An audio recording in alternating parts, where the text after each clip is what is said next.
to Gene Keys with Monica. This is the transits version. We are talking about Gate 35 and Gene Key 35. So it is new moon Gemini. I am behind schedule. And yeah, but it's still extremely valuable, y'all. I use this information for 2 weeks, or essentially until the next major moon. So new moon, full moon, about 2 weeks, about 14 days, a little longer, a little shorter, depending what time of year we're in, right? And really, I am taking it as kind of my direction. And if I need more ideas about what I'm doing, why I'm doing it, what's the energy behind it, then this is what I'm going to each and every time. So I'm sharing it because it's been useful to me, especially when I am trying to do too many things at once, right? It pares me down to what I know is up for the moment, right? There's always one of those that's coming through on that co-creative line of the energy that's already available, at least one, right? So we want to attune to that and just go with the energy that's already available. It's just easier that way, and I like easy, guys. I don't know. I love this information. I love the complexity and the because it gives us depth, right? And I get into it because it makes my life easier. It helps me understand other people. It helps me understand myself. It helps me understand what is going on and how I can be a part of it without getting overwhelmed, right? Like, it's useful. That's why I do this. It's fun. It's also fun. And that's my favorite combination, fun and useful, right? So back to the gate, we have gate 35, which is in Quantum Human Design by Karen Curry Parker, experience. And in the gene keys, it is the gift of adventure. And the gift sounds so like free and let's enjoy life. And it is that is the energy, but we most recognize these things in the shadow. That's why I talk about the whole key before we get into the how do we apply it, right? We get to know it, then we apply it. So here we go. The destructive, so this is the thing. Let me talk about this a little bit. So the shadow here is hunger. So the shadow is hunger. The gift is adventure. And the city is boundlessness. So this is something where we're talking about wanting more, right? Hunger is, I am not full yet. I'm not satiated. And so that's the way that Richard Rudd talks about this in the Gene Key chapter. And I pulled this quote out because it's telling you why it's not working. Okay, if we're constantly trying to fill up, why it's not working, right? So the destructive tendency spoken of, let me talk about the destructive tendency before I continue that quote. The destructive tendency is essentially that we are trying to be satisfied by things that are outside of ourselves. So what happens is that we start to attach what we believe we can be satiated by. So cake, right? Ribs, people, right? Relationships, new or constant trips to the salon. I don't know. Anything can be overly done in a desire to feel satisfied, because the reality of hunger is that you were either hungry or going to be hungry. In other words, as soon as you are full with that one meal, then there's going to be a gradual decline of that fullness. And so what it does is it makes some people feel like afraid that you'll never be full again, right? You'll never be satiated again. So this is actually a quality that happens in the DNA structure that is in the business of receiving serotonin. Okay. And so this is that happy molecules, what I think some people are calling it. And so this is what makes us feel good. It makes us feel like satisfied that we've done the thing and it's when you've gotten the reward, right? And so when you're not getting the feeling that you've been satisfied, you're basically not being able to receive your own serotonin. As we're making it in the body, we can actually make more. We'll talk about that in a second, how we get to make more in our gift. But yeah, it's part of our own, I don't want to say our own decision making, because if you don't know that you're making that decision, then you aren't purposely doing it to yourself. But it's essentially, we can, when we decide to receive the serotonin or create more, we can do that. We have that in our little human hands. We have that capability. And I know sometimes it feels like we don't have control over our environment. And instead of, we don't necessarily, but we do have control over how we feel. So you don't have to feel hungry if we are able to understand this dynamic, get awareness around it, and shift out of it. And that's, what I do. That's my work, is helping people understand how to shift and intentionally, consciously, and to continue to do so that you can have more of the experiences you want in your life, right? So going back to the quote, the destructive tendency here is that we're attaching to that outside, right? So the destructive tendency spoken of above comes about through our identification with the object or person that promises you fulfillment. If you become addicted to it, you destroy a part of yourself since you cease to grow. So this is, again, part of how we create sales and how we duplicate and all this stuff. We can't get what we need to continue to grow, is where he's getting this from. And then going back to the quote, if you blame your disappointment on another, you tend to want to destroy that other, whether it is a person, a religion, or a drug, right? So this is just our belief that somebody's keeping us from being satisfied. The outside thing we want, something or somebody is keeping us from it. And so that builds up this angst and this desire to destroy the thing that's keeping you from the one thing you need to survive, which is what hunger is, right? Hunger is that you want something to fill you up, and usually it's applied to food, but we can be hungry for success. We can be hungry for love. We can be hungry for recognition, right? So if it's anything that we feel that is part of our quotient of survival, which is basically everything.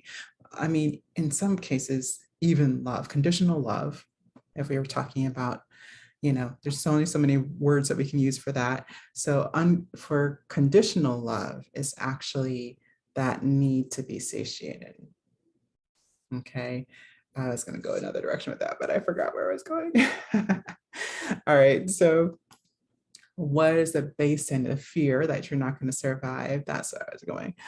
Essentially that even desire for what we believe is love, which is conditional love, is not love, but we still want it. Why? Because when we have a connection through love, we believe we have somebody that will help us survive. And again, it comes from this fear stance. So it is out of a lack, right? So that idea is what essentially we're trying to keep from happening, which is back to kind of a death. Like, and all the basis of all fear is death, right? So it's just part of being human. It's okay, guys. It's okay that we're human. we're this way for a reason. And so the more we can accept it, the more we can be aware of it, the more we can transcend it. Okay. Desire for satiation and whatever's interfering with that receptivity, but it's namely us. We're interfering. If we're in a fight or flight response, which is a fear response to survival or feeling that you cannot survive, then we cannot receive the serotonin. We're not in receptive mode. Our chemicals can't get to the right place to make us feel satisfied, happy, and interested in life even. So when you are tied to some external source, whether that's food or people or things, then we are depending on that thing to fulfill us. And so it becomes a dangerous cycle. So to get out of that cycle, we want to recognize that it is a form of chemical imbalance. This is something that's happening inside the body, and it'll keep happening. It'll keep running that cycle of not being satisfied if we don't bring awareness to it and shift out. So increasing awareness is the key. And I know I use that word a lot. I use that word a lot. And there's different levels of awareness. I'm starting to realize you can be aware of something and still not perceive it at maybe a more in-depth level, or maybe a higher level. Maybe it's in more than one way, in other dimensional possibilities of understanding something and being aware of something. So never think that you're done being aware. Okay. Never think that you are as aware as you'll ever have to be, right? We are in this world to become more aware. It's part of the game that we are learning how aware we can be in this lifetime. Okay. So in nature, again, like the nature of this, I'm sorry, not in nature, but the nature of this thing is just not being satisfied. On the repressive side in the gene keys, it looks like being bored, which is the idea that basically we know we're hungry, but we just disconnect from it because we feel like we don't believe we could ever be satisfied, right? So it's more of my tendency. It's like, oh, I was hungry, but I don't know what to eat. So I'll just pretend like I'm not hungry. Like I do that. I just like, well, hopefully life will handle it. Usually it's my husband. But even when I was single, I used to do the same thing. And so I would like be iron deficient and like without energy and lying on the couch and realizing that I was going into like this fever response to not having iron, and realized I had waited too long to eat, right? And it was crazy because I would be sitting there and I would be like, not have the energy to move my arm, right? I wouldn't have the energy to do anything, much less to eat, and start to get to the point where I would literally not care that I don't have the energy, right? I would just stop, it would just click for everything. And it is a sense of boredom. It's like, um, the utmost, and it's almost blissful in its boredomness, because now you don't want anything, you don't care if you don't want anything, and if you don't get it, you don't really care. I can imagine like if somebody's truly starving, like it happens the same way. It happens the same way when you're starving for air and oxygen as well. So it's interesting that those are the kind of same symptoms and characteristics. So this is a real thing. This is a real aspect to life itself. So yeah, that boredom is not, it's not safe any more than the other side, the reactive side, how we react to this energy in its shadow is manic. That's the adjective, right? So it's constantly seeking fulfillment, blaming others when you're not being fulfilled. So you're just, well, the hamburger didn't do it. Let me get fries. The fries didn't do it. Let me get a shake. The shake didn't do it. Let me get, right, a pizza. So it just, you keep wanting more. And with people, you can do the same thing. Oh, that, Jamie didn't do it. I'll get Fred. Fred didn't do it. I'll get David, right? People do it with people too. So if we're blaming them for us not being satisfied, we will always think it's them, not us. And then we think, I can't find the right person, or I keep choosing the wrong person. It's really like, no, you're trying to get something from somebody else that you can only provide to yourself, right? And so we're picking people for the wrong reasons. Essentially, conditional love is why we're picking people instead of, what can I experience with this person? How can we be in love together, right? Programming partner is 5. So there's this hint of the programming partner is always giving us a hint into what's behind the thing, right? And the shadow in the gene key 5 is impatience. So you feel that, right? Like if you're hungry, and you're like getting hungrier, or if you're full and then you're getting hungry, right? And it's just that little bit. It's like, oh, I know I'm going to have to eat again. I know I'm going to have to eat again soon. But instead of waiting until it's time to eat, you start making a snack, right? It's like, well, I just ate. Why am I eating? Because you still don't feel satisfied and you think it's the food's problem, right? You think it's because, well, that food didn't do it for me, right? So this is that behind that. We're not willing, or not willing, but we're just impatient. We're impatient not to be hungry. And what it does is it doesn't give us a sense of like, just like, no, let's just trust the timing. Our bodies will tell us when we're not full enough, when we need more, right?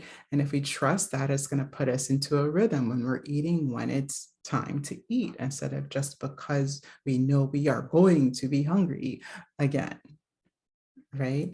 And so it gives us a different way of relating, and it puts us in a natural time frame in which it's a beautiful, just a beautiful part of being here, right? That we get to, eat and be satisfied. And then, oh yeah, like I see a potential for being hungry again. I wondered what new experiences I can have. And when we understand that with awareness is when we get to shift into the gift of adventure. And so we have the adventure is that basically that awareness is love. And so that's why I'm starting to use appreciation, especially for this keep specifically, because love is a big word, and we don't quite understand it the way we need to understand it if we're going to apply it to things like this. Okay, so the next best thing is to say I'm appreciating where I am in this moment, even if it's a little hungry, even if it's full, even if it's starving, right? Like I'm going to appreciate. When I bring that appreciation and awareness into the body, love will transcend it, and that is the transcending point. Love, this is a quote from the book, love is a reality you live inside, right? So again, like that appreciation will actually turn on the receptivity of your body and allow your body to absorb the serotonin that's already available, and keep you awake to the possibility of more serotonin. And this is that adventure, open to the possibility of experience. I'm excited about what I can continue to experience. It's not much different from hunger, where you're like, I know there's some more food I could like. I can know I could, right? This is more about that now I'm seeking that experience of appreciation within myself, and then allowing it to bless others, essentially. So the directive here in the Gene Keys is give your love in as many areas of your life as you dare. I love that. Give your love in as many areas of your life as you dare. And this, again, we might perceive as an external giving, and it does include that. And it starts on the inside. Okay, so wherever you're feeling that need for more, being unsatisfied, being incomplete, even, right? Then we go and we love that. We appreciate that. We be like, oh, yes, I can appreciate that you've had experiences that have taught you that you cannot be satisfied in this area, right? And this is where we're going to get more information from Karen Curry Parker in 1 second. But this is something that I tried to give weight to in another video. I think it was our podcast, River and Vision podcast, where we talk about the energy for the month at the beginning of the month, right? And we also go over a really cool book and teach you or share with you the things that we took away from the book, right? So it's a great podcast. Check it out. Now, I tried to get this point across that this is actually extremely important. Out of 64 genes in the DNA strand, This is the only place of choice in the DNA. That is a direct quote from the gene keys. It is the only place of choice. We actually get to choose whether we are receiving serotonin or not, whether we are satiated or not. This is how people can fast, right? They might be hungry, but they don't have to dwell on it. And they still, and you'll find that over, like after that 3-5 day mark, if somebody's been fasting, they start to have this inner glow about them. It's like, how long have you not eaten ... And they're like, oh, it's been days and I feel amazing. And they're just like, you're so effusive, right? And they're have energy at work and they have energy at home. And it's like, how does that happen? Because you can choose. You can choose to already be there. And then when you've flipped into that choice, you're not just receiving more serotonin, guys, you're receiving more of the chemicals that have already been in your body. So you're receiving more of those things, that nutrients that were locked up into those fat cells. You're receiving more of all of you're making a ton of awesome things in the body and then not using them when we are shut down to the possibility of life, right? So that's the fun of this. The city is boundlessness, is that ability to free ourselves from the laws of life, essentially is how I translated that. So it's the laws of life. I think of it the same way, right? Like if you can go, I think, people have gone crazy amounts of time without eating anything. When I say nothing, I mean zero, including water, which is supposed to kill you in 3 days, right? Like technically. So boundlessness is transcending that. If you can go longer than 3 days, you have jumped over the requirements of survival, right? Same thing with people. People have talked about zero food, no fruits, no supplements, no nothing that can be digested for over 20 days. Maybe water, right? That's crazy. That's crazy, but it happens. Why? Because we can transcend it. We can do that by choice. And I don't know, like, there's a lot of powerful ideas in the Gene Keys. This is probably the most powerful idea. This is telling you that we believe we have little control over what happens around us. But if we can choose to live or die, like, that's a lot of control, right? All right, so in the I Ching, the word is Jin. I don't know if I'm saying it right, but that's as close as I'm getting today. And the translation that I get from Menable when is advancement. But Richard Rudd likes to rename this easy progress in that translation because it is moving forward. It's moving forward when